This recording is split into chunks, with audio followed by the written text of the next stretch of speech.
After Barcelona beat Olympiacos 6-1, what does that really mean for El Clásico in terms of momentum and how Barcelona are going to fare in this big match against Real Madrid? Welcome to the Madrid to Barca podcast. We have Omar here. How are you doing, Omar? Hey, listen, man, I am doing good. After yesterday's amazing performance, I am over the moon. What a performance yesterday. After what we saw in the weekend, bro, my confidence was really low. I wanted to see a big win, an impact win, something that basically, something different, right? I wanted to see us show our authority against Olympiacos, where we were the favorites, and we damn sure did. And now I wouldn't necessarily say I'm overconfident, but I believe again, and I'm in a much better mood. I will say that. Yeah. Okay. Well, obviously, a lot of Barcelona fans probably will be in a better mood, especially in comparison to that Girona performance. But we all know that this weekend is the big game. But I wanted to cover a little bit about the Olympiacos match that did take place yesterday because there were certain players that really stood out to me, Omar. One of them being Dro Fernandez, the other one being Marcus Rashford, and the other, of course, being Fermín López. Those three were absolutely sensational to me. And people are wondering, oh, why am I actually putting Dro Fernandez in this equation? Let me tell you why. That guy looks calm, steady, very tidy on the ball. And with him, I'm not just talking about age, because if you're old enough to wear the shirt, you're old enough to get praise and you're old enough to get criticism. And I will praise Joe Fernandez for his attitude on this pitch and also the maturity levels that he actually takes into the games as well. Because against Olympiacos, there were certain times where in the first half, a few players were looking very frantic. I've got to be honest. The first half wasn't the ultimate best performance from Barcelona. They were leading, fine. But when you needed someone to slow down the game, control the game a little bit more, and then really just make their impact on it, Dro Fernandez was that guy, especially in the middle of the park, when he is in those areas where he's surrounded by players and he's just like, okay, I'll take my time. And Matrix in our private chat, the Football Chaos chat, actually said that he reminds him of Ardegula. I understand why, because he could take his time with the ball and just calm the situation down and let everybody else just revolve around him. Yeah. And Dro Fernandez is that guy. I'm telling you, he is going to be such a bright prospect for the future of Barcelona. And I also mentioned Marcus Rashford because obviously he took his two goals really well. And I've just got to say that Marcus Rashford, he's evolving a little bit more and more every single game, especially with the tactic that they're trying to deploy, especially with Olympiacos. He was playing as a nine and he was just doing very tidy given goals over the top, trying to also go out on the left, cut in. And he's very dangerous in those areas because when you have really pacey wingers, essentially, and then you have someone like Marcus Rashford also inclusive in that, if Rafinha was playing also there, then he can naturally take up the role. We've seen him before playing centre forward for Man United also. So he can do that, essentially. And Fermin Lopez, I tell you what, we've just got to take our hat off to him because he scored a hat trick. But this guy is a very, very, very tidy player. And in my match reaction, I said, Madrid need to watch out for Fermín López. They need to watch out for him because this guy in an instant can shoot and you don't even know it's coming and it will go in the back of the net. That's how good he is. I know the whole build up to essentially that goal where he just spun the defender, passed it off to Lamine Yamal. Lamine Yamal cuts in, obviously, is laid off to Fermín López just for quite essentially a tap in. But honestly, the build up, how he got involved in the game was absolutely excellent. I'm sure you second that on all those three players that I mentioned. What were your thoughts on Dro, Rashid, and also Fermín López? What were your thoughts on those three? Let's start with Dro, man. Man like Dr. DRO. This guy, I've been I've been singing his praises ever since preseason. First time I laid eyes on this kid, man, like in that game. in the Japan, right? I think was it the second preseason game. Yeah. I was just sitting back, I was just watching the game, and I couldn't believe how good this kid was. The comfortability, the calmness under pressure, right? Mm. He never seemed like he could be rushed off the ball. Like the potential was there. And I was telling people during the preseason, I said, this guy is the next big thing. This guy is the guy that's going to come out of the La Masia Academy this year, 2025, 2026. Mm. This is the year. He's going to show it, right? And that is why from the start of the season, Flick brought him straight to the 20-man squad. He said, no, no, Yeah. no, no. You are not going to be in the Barca team. You are going to be in the first team. You're going to be training with us. You're going to be on the Yeah. bench. I'm going to be giving you opportunities, right? And obviously, when you look at the number 10s, we have Olmo and we have Fermin. Competition over there. But Mm. I've always said this kid is the future. And he needs to be given more opportunities. Now, unfortunately, with Fermin being out, now Olmo suffering an injury, Dro has been given an opportunity. And now people are beginning to see what I've always seen about this kid. He is a baller. And now, I'm not expecting him to break into the squad and burst into the scene like Yamal did. Yeah, he'd be a But squad player at first, obviously, yeah, for now. but what he brings is something that brings a smile to my face, considering how players like Danny Olmo have been playing. To see this kid play as well as he is, he's going to give more competition to players like him, right? Yeah. And Fermín López, honestly, Dave, I missed this guy. I missed him Yeah. so much. I have been singing his praises throughout his injury. I was like, bro, the competition is not there for Danny Olmo. What Fermín López was so elite, exceptional in, was keeping Olmo on his toes. Because every time Olmo had one bad game, you always knew Fermin was there to come to Yeah, it's starting. waiting in the wings. Waiting in the wings, mate. And when he got injured, that whole thing changed. It all Yeah. changed, Dave. You saw the comfortability in Danny Olmo's playing. His performances dropped the moment Fermin got injured. The moment he got injured. Yeah. And now Fermin has returned. And let me tell you one thing, right? You know one thing, and this is why Fermín López is so important, integral to this Barca team.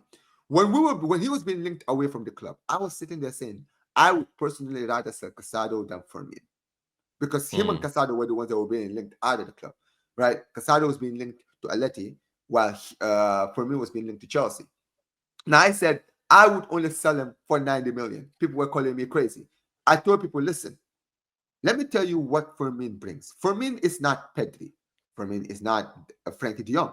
Fermin is not Casado. He's not Bernal. He's different from all the other midfielders we have. He brings something different.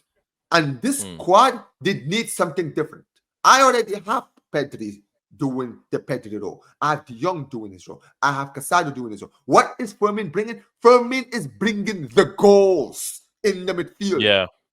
No one scores goals in the midfield like Fermin does. This guy, from the moment he burst into the scene, he was just firing from the midfield. Yeah, he was. He's basically our Gerrard/Lampard-ish player. And you know what I mean. I'm not talking about as far as the all-round, but what Lampard used to bring a lot with Chelsea was his goal scoring. He was one of the best goal scoring midfielders I've ever seen in my life. Right? And he is our version of Frank Lampard. He is our goal scorer. He's the guy that you know can just turn up and get a goal from long range, from the box. His finishing is incredible. And yesterday proved it. He's someone that we can play everywhere. He can play not just in the 10, but he can play out in the wing. And from the start, right, Flick, right, the lineup he brought in this game, right, bringing in, what's his name? Fermin on the left, bringing Yamal on the right, and bringing Rashford in the middle was exactly no, just the front three, right? Just that front. Oh, the front three, the front three. The front three that I was begging for, Dave. I was begging for that front three because I said the Rashford being in the middle is something I have been begging for, and I have been having to literally argue with people in my own fan base who are telling me, no, he's going to be ruined over there. Play him on the left. He's not a striker. I said, guys, you guys don't watch Manchester United. Manchester United, for a long time, were playing Rashford out in the left. But really, Rashford is a striker. Rashford started as a number 9 under Van Gaal. He was a number 9. That's his first role, right? And the thing that Rashford brings as a number 9 that is different from any number 9 that we have, whether it's Ferran or Lewandowski, is that he is basically our variant of Kylian Mbappe. What do I mean by that? Kylian Mbappe as a number 9, he brings pace. You can just bring you can have Trent bring a long pass straight to Mbappe to run for. And that is what Rashford. Pedri could do that. Pedri could do that. Yeah, Pedri can do that. Anybody can do that. Yeah. Rashford. And another thing, and this is something I even said when we brought in Rashford on loan. I said, and you remember this, Dave, I was saying, if we bring Rashford, I am only playing him as a striker. The reason I was saying that is because if you look at the Flick system, Flick likes his front three to basically run at defenders, right? With pace. Because that's why we play the high line. It's all about high intensity, high pace football, right? Last season, with all due respect to Lewandowski, he scored a lot of goals. But he could have scored more if he actually had the pace to keep up with Rafinha and Lamine Yamal. Yeah. Most of the time, because he's lagging behind. Yeah, he's lagging behind. Exactly. He was always lagging behind. Sometimes Rafinha had to slow down his runs, so did Yamal, just so that they could bring Lewandowski in the game. Lewandowski into the game, yeah.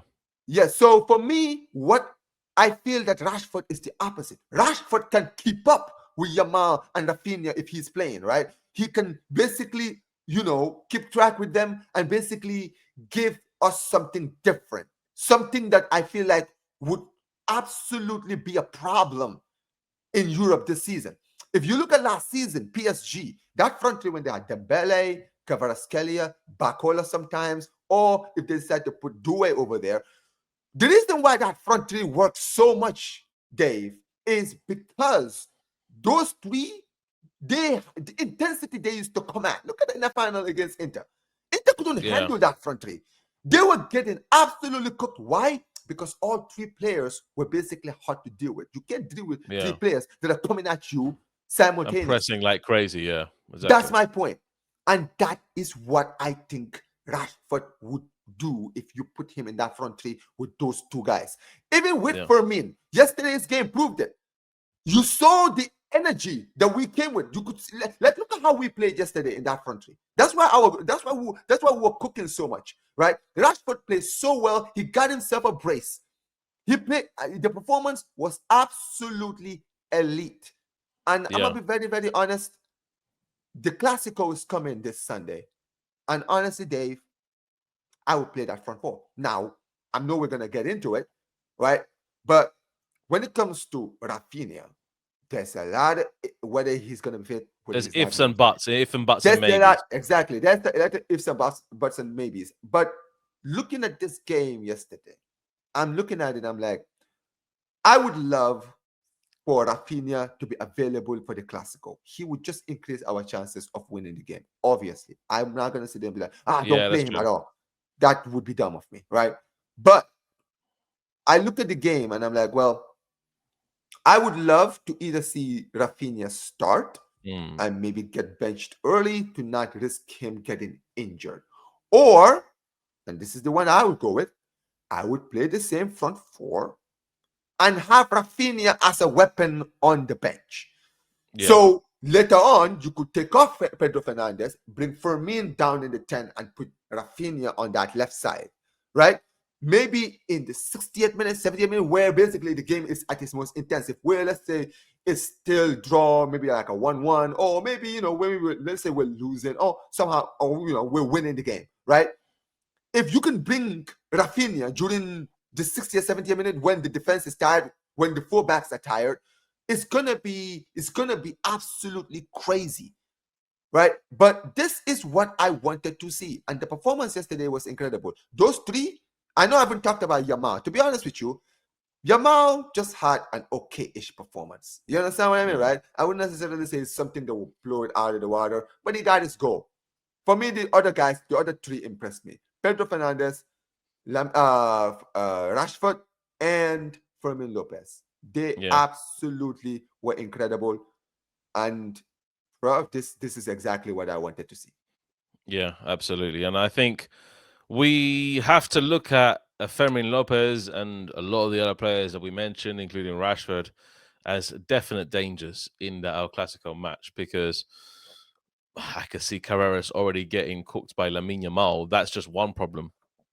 But if Rashford is really going to be in tune with everything that's going on, I tell you what, that's going to be another really difficult player to deal with.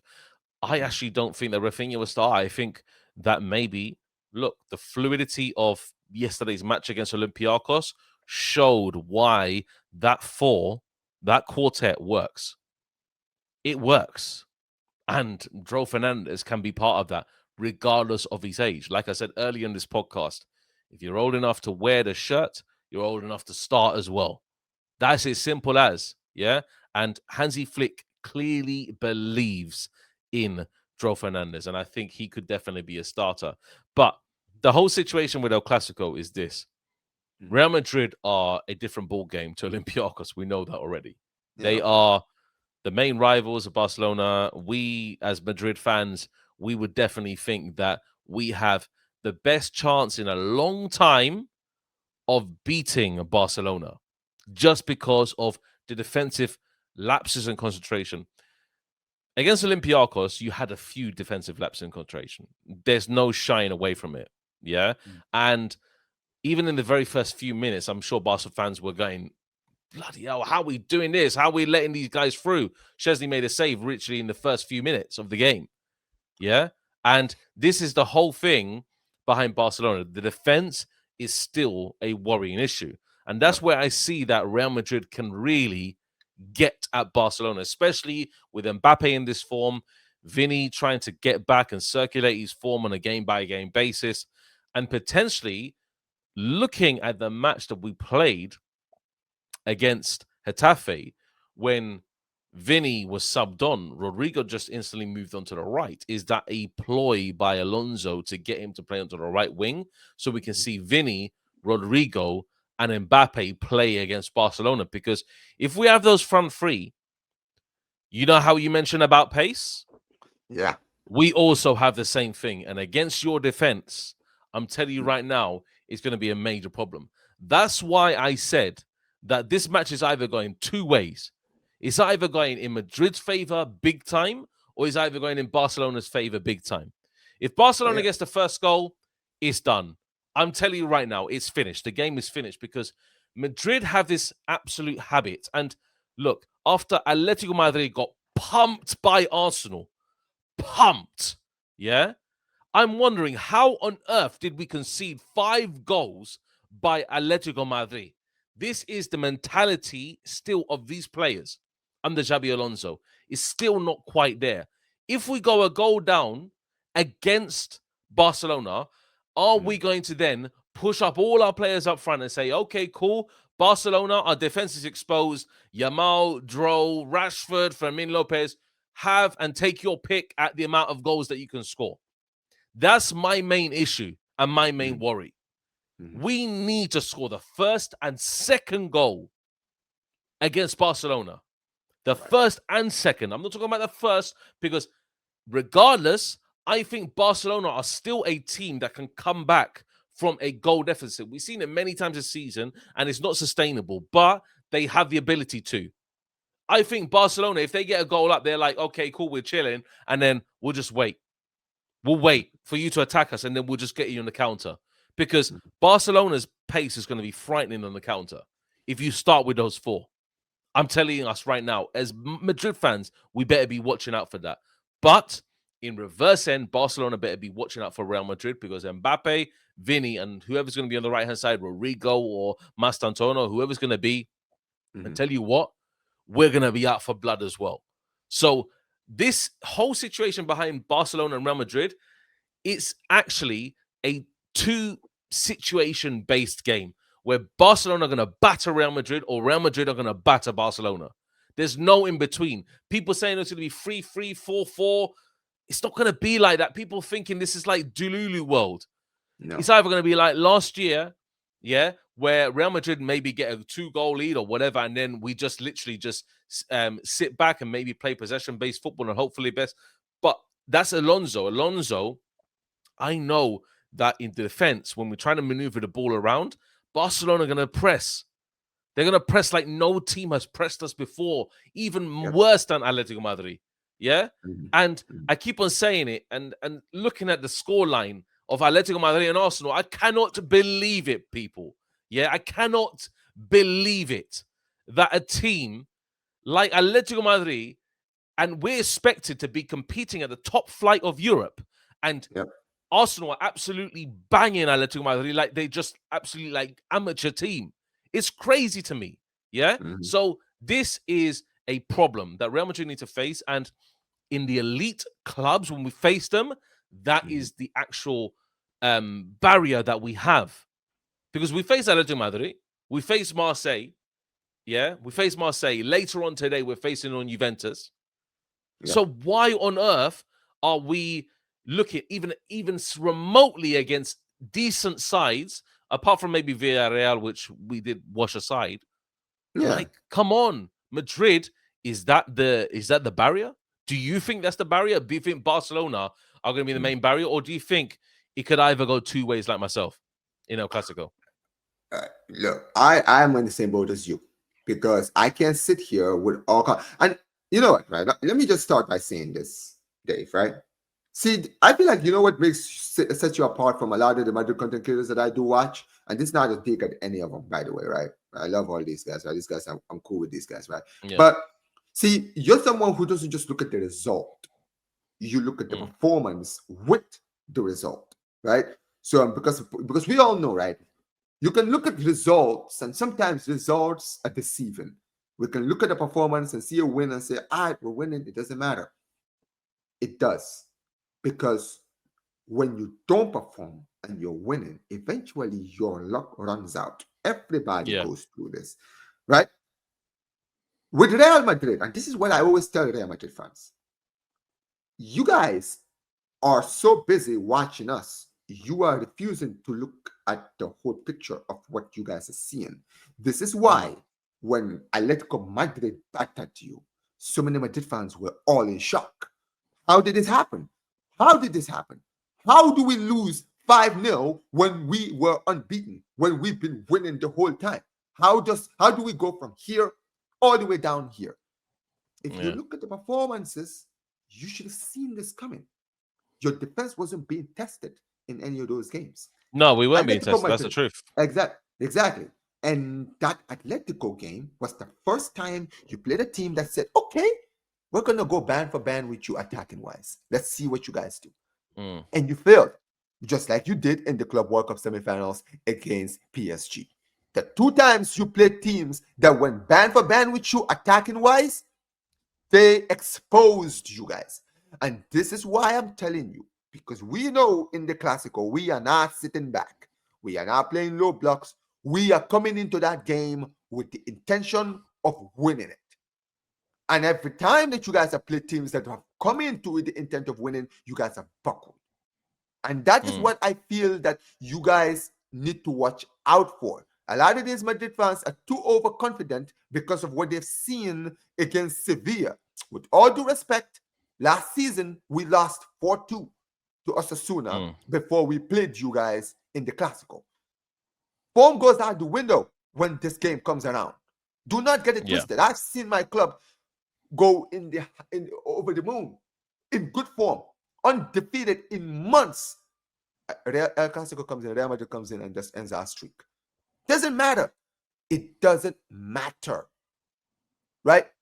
As far as Barca is concerned, as far as this game is concerned, yeah, people are saying 4-4, this, 3-3, anything can happen. But let me say this: it's not going to be any of that. I feel that this game is going to be one or two things is going to happen, right? Either you guys are going to learn your lesson like you guys were. I mean, I know we beat you guys 4 times last season, but I feel like every game Real Madrid was slowly learning how to play against this Barca team. And even though you didn't get those wins, you were close, right? Yeah. Because the first two, wasn't even close. The first two weren't even close. We battered you in both. But the last two we played you guys, both of them were close. And it took this amount for us to Yeah. win those games. So I'm saying, well, okay, they were learning their lesson. They were learning how to break through our high line and they were getting goals. Hopefully, for their sake, they can do the same.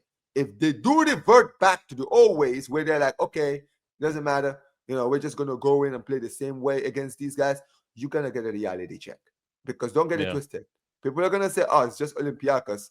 Look at the performance. We are going to play the same way when we play you guys.